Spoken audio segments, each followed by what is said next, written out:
Et sur la base de ce faux rapport, le président de la République avait décidé que je ne sois pas le candidat donc du parti. Et ce rapport a été fait par qui? Je ne sais pas. Selon vous? Je ne sais pas.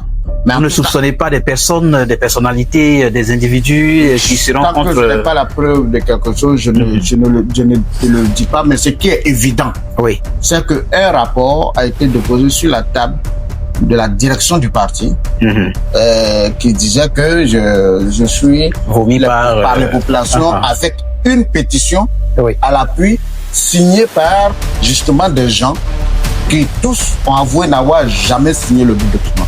Un faux document qui a été déposé par la direction du RDR. Sur cette base, tous les leaders d'opinion, les chefs traditionnels, les leaders de jeunesse et de femmes ont estimé que par rapport à l'objectif que je viens de vous définir pour le café, il était bon que la vérité vis-à-vis du chef de l'État soit rétablie. Donc je pars en candidature indépendante en 2016 et je gagne. D'accord. Oui. Il faut en terminer. Vous êtes instant vérité. Oui.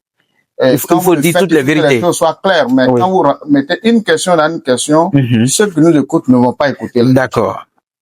On vous écoute donc. Voilà. Donc, quand je suis élu, je ramène ma victoire au RDR.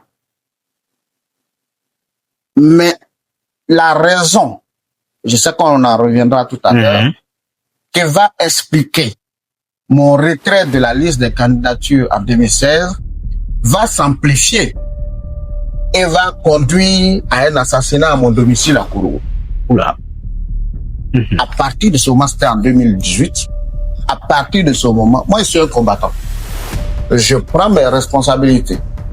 J'estime que il y a des personnalités à l'intérieur de notre parti qui ne voulaient plus de combat que je mène pour le parti. Donc je prends mes distances. C'est vous-même qui vous retirez? Oui. Ok. Et à partir de ce moment, je fonde un parti politique qu'on va appeler le Rassemblement pour la Côte d'Ivoire RACI, qui existait déjà en tant que mouvement, mais qui n'était pas un parti politique parce que je n'en voulais pas. Mais quand on va assister à l'assassinat de ce jeune homme à ma résidence à Kourougou devant mon épouse et mes enfants, je prends ma responsabilité de prendre mes distances.